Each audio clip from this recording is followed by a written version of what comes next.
Hello everybody, welcome back. Today we're playing another game of Total War Warhammer. It's going to be another multiplayer battle as the Greenskins. Let's go ahead and get in there. This is my quest to get onto the first page of the ranked standings. So I just realized a few videos ago, if you just joined me for the first time, that back in my, and this is going to be a spoiler alert for a dwarf video. So if you don't want spoilers, back out now. Okay, so spoiler alert. I ended up beating the number 2 ranked guy in my Dwarf number 11 video, and I never thought I would beat anyone that highly ranked because I haven't played that many games. I've only played like 30 games or something, online ranked at this point. So I decided I'm going to go really hard in the paint. I'm going to see if I can get on the first page. I think it'll be good publicity. So we'll see. I am still going to play other factions, but I do want to play Greenskins. Okay, against Chaos. Not gonna need that. So they could have those Forsaken guys, so I need some strong anti-infantry.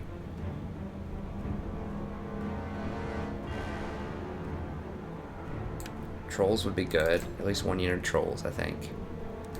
Now they could also have some monsters.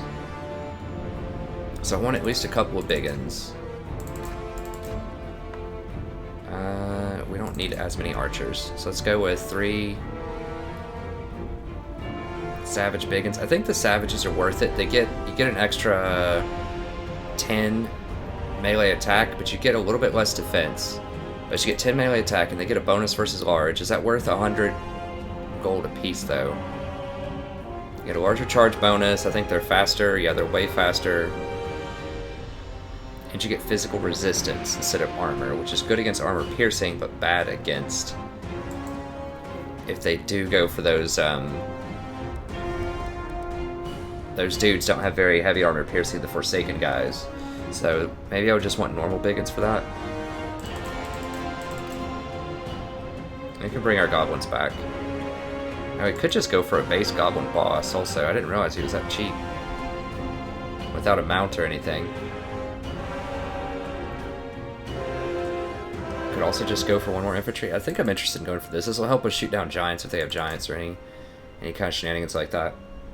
So I like this build. This will probably give us missile superiority or artillery superiority. They're unlikely to run a lot of hell cannons. They might. This will give us some good play if they have dragon ogres or anything like that. Trolls. And this should be pretty good against just a normal infantry line as well.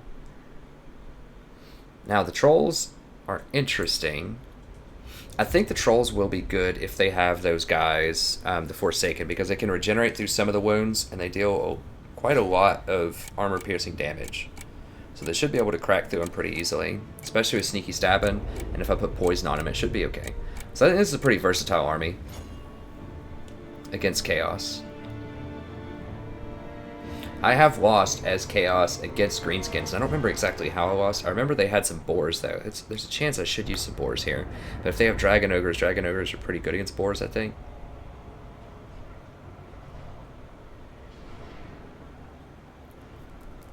This should be pretty solid, though.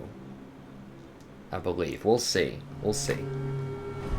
If they have a ton of Forsaken, it could be a problem. But I think with sneaky stabbing and if we put itchy nuisance on them, we should be okay. I don't really like this kind of tree coverage when I'm the one that's probably going to have artillery. We'll see. I mean, I need to learn the maps a little bit better too, and just look and think more deeply about the maps and how I can utilize the terrain. I haven't gotten quite that advanced yet with my planning. The Goblin Doom Diver is a highly accurate missile, though, that can arc over trees. So it's not like a cannon that has to shoot through trees. So we do have that going for us. We'll just put the trolls in there. We can also use the trolls to flank if we want to, but I think I'm going to put them with our core infantry. We'll make these guys group 1. We'll make them our anti-large for group 2 in case we need to break them off. This is our cavalry. We have both of the goblins on spiders. If you're curious about my build, just check out the last few videos. I explain it pretty well in depth, especially in the first Greenskin multiplayer video, I explain a lot of the different strategic options. Just put them with the core build. And you have a lot of diversity. Actually, I usually like that my archers to be group 2. Whatever, let's just put all these in group 1, and then I can just micro them off individually if I need to. These goblins are super efficient for their cost. They're just really good at taking down large things. They're good at taking down flying things. They're not going to have flying things, but those goblins are very, very good. Almost everything in the Greenskin army is quite good. So let's just form up here with our core infantry. Put one of these guys on each side. Him in the middle. I do like having the flying mount. It just gives you a lot of extra versatility, a little bit of charge. Okay, so he's got Dragon Ogres. What else do we have here? He's got Dragon Ogres. He does have some Forsaken, so we gotta watch out for those. Pretty decent. I would like to go ahead and try to grab this high ground. He might run over here and take out the Doom Diver. I mean, that's whatever. It's fine.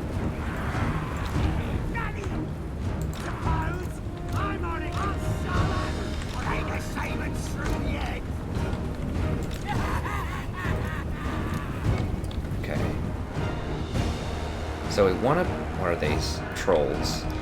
Okay, so big uns were definitely a good call here. Giant. His infantry line looks pretty weak. I think I can tear through this. And if we charge the trolls in the back with our goblin big bosses... Okay, so we can make them come to us up this and make them fight us in the forest. I'm pretty sure large units get a penalty in the forest. I know cavalry do, and I think large units might also. I want these Forsaken. I don't really care as much about the Marauders. I want the Forsakens out of there.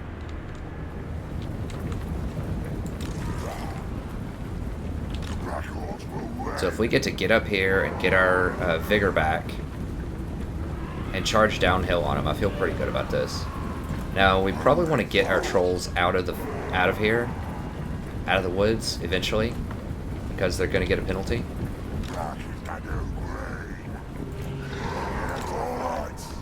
Now he doesn't have any flying units, so I just want to fly over here with the flying units that I have and just kind of freak him out a little bit.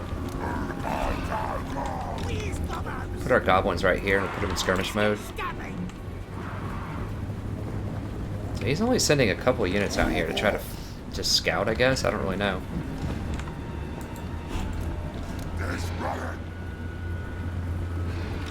Alright, so they're in the woods now. I don't want to aim for that anymore because my goblins are going to miss. They're going to hit some trees probably. I mean, they did get a couple of hits in there. Now these are isolated.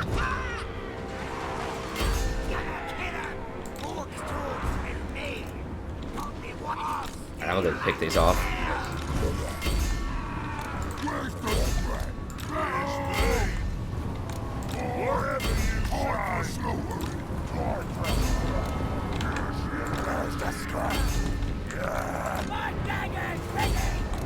Not really sure. He's just kind of sending them out one at a time. Scout, well, we'll go ahead and clean those up for him. Start aiming at these.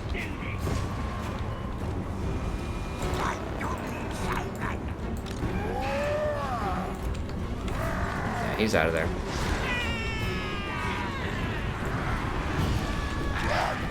Alright, lads, form up again. We still have military superiority, which means we get to dictate this fight. I don't know why he's coming at us so slowly. Can we hit them? Oh heck, we can come pick them off too if he wants to hit this much. I mean, we're really fast. Let's go ahead and combine these guys here.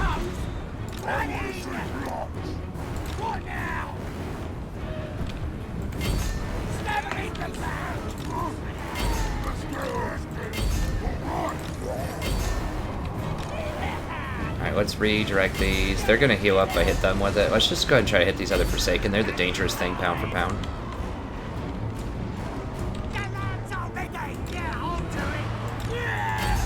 I don't know if this guy's lagging or like what the deal is.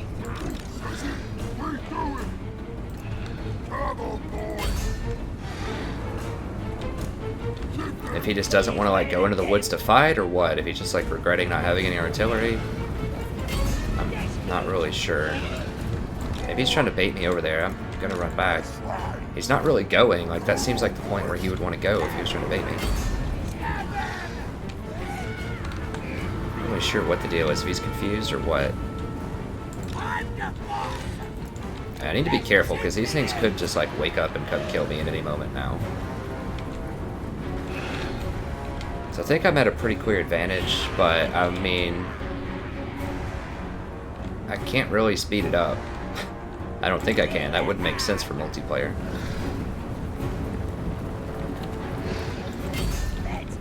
I don't know what he's doing.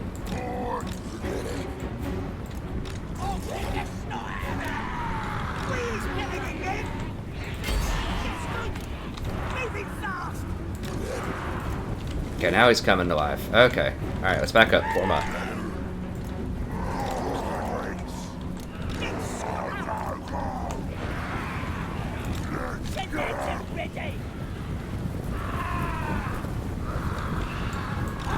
Guys, run.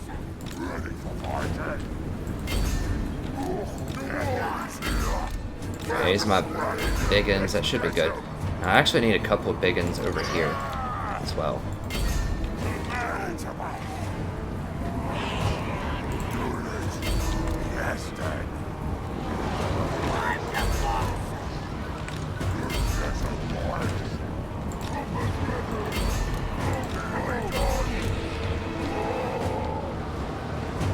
Surrounded him. What are we aiming for here? Let's aim for not the trolls. Let's just aim for the giants, I guess. I don't really know.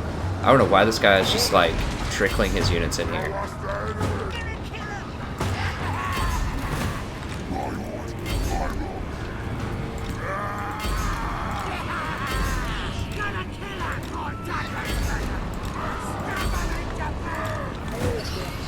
I'm moving pretty slowly. Let's get over here. I mean, this seems like one of those, I don't know what kind of movies, like maybe a kung fu movie or something where they just kind of send in one bad guy at a time, you know, type of thing. I don't really know. Let's form up.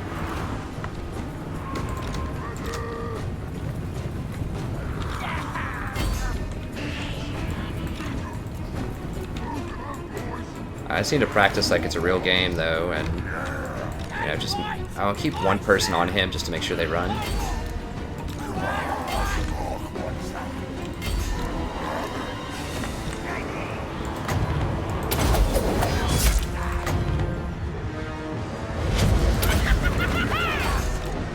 Diggins into the trolls, and we should just massacre this.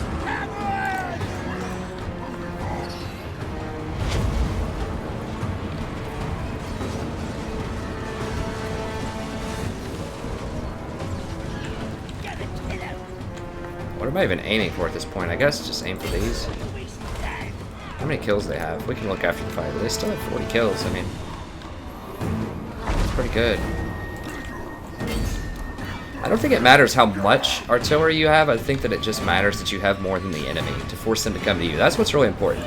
It's not necessarily just the kills that you get off of having artillery. It's forcing them to come to you so that you get the preferable position. So that if this is a really serious fight, if this guy was for real,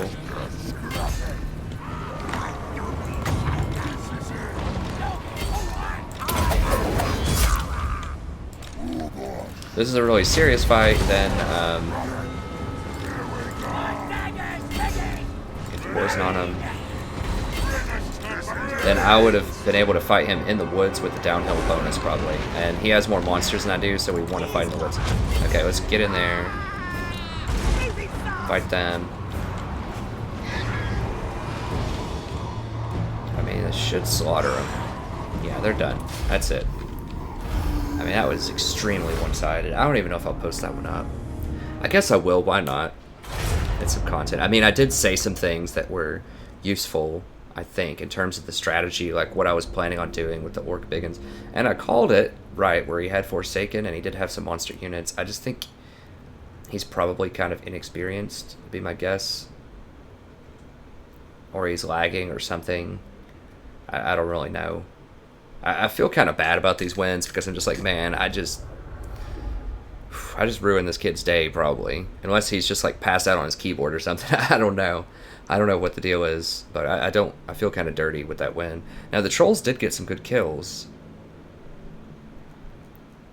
I think trolls are okay. They just got a leadership buff. I think they're okay. They're not amazing, but they are pretty decent anti-infantry, as long as you don't think they're going to have a lot of spears and halberds. They're a pretty good complement to something like black orcs if you just kind of sprinkle them in there, because they do regenerate. You just have to be careful not to get them surrounded. That's the key. But okay, that's going to be it for this episode.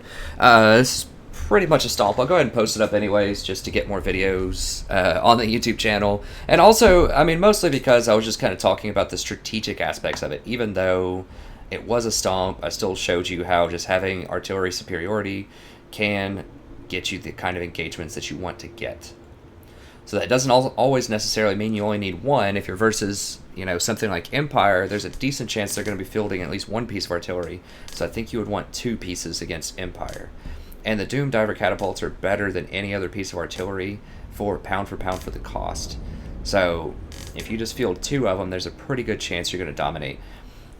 If you think they're going to have good infantry missile weapons as well, then the artillery is awesome, because if you protect it, even once you start up your major melee lines, then your artillery will still be useful because they can fire into those missile units. Because one of the problems with artillery is a lot of times when you get these infantry lines, and it's really hard to fire into that without hurting your own units. Now, Doom Diver catapults are much better about that because they can self-correct in flight, and they're much less likely to accidentally hit your own units. So I do think that running one Doom Diver against factions that don't traditionally have a lot of artillery, and at least 2 against factions that do, and I like to run 3 against dwarves, because dwarves are so slow to get to you that you get to fire a ton of shots, and they often field quite a few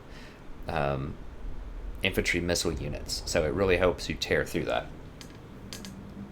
Okay, well, that's going to be it for this video. If you enjoyed this, check out the other videos. Most of the other videos are much more competitive than this, so do check those out, especially I think the first couple of Greenskin videos on the channel are very competitive. We also have multiplayer battles for a ton of other factions as well, so do check that out. We also have legendary campaigns going for every faction except for Chaos so far. We will do Chaos eventually, just haven't gotten to it yet. And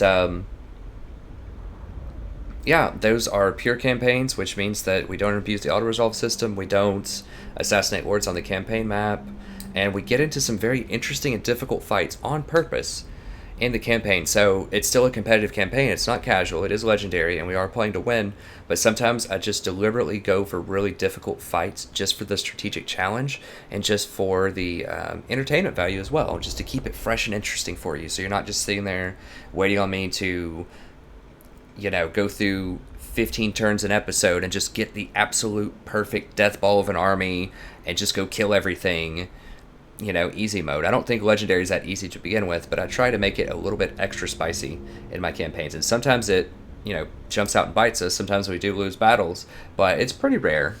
But I do like to get some losses in there every now and then just to keep it fresh, as long as it doesn't threaten the entire campaign. There have been a couple of losses that could have potentially threatened the campaign, but I'll go ahead and spoil it and say that most of the campaigns are doing pretty well, and we've recovered, I believe, from the losses as of the date of this video. I mean, something could go dramatically wrong at some point, but most of the campaigns are doing very well right now. But not so well that it's not entertaining. It's not cruise control.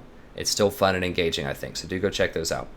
And if you enjoy these videos, you check out a couple of campaign videos, you like those too, leave me some comments. Let me know what you think about them. I usually respond to comments within 24 hours, and I love engaging with comments. We're building a wonderful community here. Lots of great questions, lots of great tips. I'm learning a ton from the comments. I'm becoming a better player every day, and I'm able to share that strategic insight that I get from the comments and implement it into the game. So everybody wins when you leave some good quality comments, or even just some fun comments, just like, hey, I love that video, or hey, you know, this was really funny, or something like that. I love all comments. It's great. Even the ones that are sometimes a little critical, like, hey man, you need to work on your micro a little bit, or, you know, I'm not sure if that's the best composition. Of course, I like the positive ones a little bit more, but I take all commentary. I don't edit anything, and I just really enjoy engaging with the community. So do try to comment on stuff. Consider liking, subscribing, telling your friends. Anything you can do to interact with the video just really helps out a ton, and I greatly appreciate it. It helps other people. The big thing is it helps other people find the content here that they might enjoy, that they might not otherwise be able to find, because I'm still a relatively new channel. I've had a few recent subs say, "Oh my gosh, how do you not have thousands of subscribers already? Your content's amazing," and I'm always very flattered, and I say thank you very much. I'm just a new channel, and it just takes time. And YouTube does that for a reason, and I respect them for doing that. It should give priority in searches to people that have been around for years that have high quality content, because YouTube knows they're going to be there. They know it's high quality content because they've been there doing it for a very long time. When you're new, then you don't show up a lot in search priorities. You really have to, earn your keep. You have to make a lot of high quality content. I'm not sure exactly what all goes into their secret sauce, but I do know that a lot of search prioritization comes from likes, views, comments, the frequency at which you post videos, and a bunch of other metrics as well. So it really, really does matter. If you even just watching more videos, even just staying for the entire video, if you just let it run in the background or something like that, I think that helps a lot, because I know there's a stat for retention, which is how long the average person watches the videos. And I know for the campaign videos, at least, I think it's about 15 to 20 minutes, which tells me most people probably skip the intro and maybe skip around to the battle and just watch a couple other parts, and that's perfectly fine. But, if you're trying to help out and you have nothing better going on and you're just kind of browsing the internet and you just happen to have my video open, maybe just let it play through all the way to the end. That's all I'm saying. I think we keep the content pretty fresh all the way through, but I understand that, I do the same thing when I watch other videos and I'm just kind of in a hurry, right? Like, I'll just go to the real interesting parts, the battles, or they're talking about something particularly cool. So I totally get it. But if you're just looking for ways to help, that's a way that can definitely help. It's just having the video running for the entire duration. If you just have time, or you have an open tab on your browser, or whatever, it helps. It really does. But thank you very much. As always, it's a pleasure broadcasting for you. I always appreciate the viewership, and I look forward to seeing you next episode. Have a wonderful evening.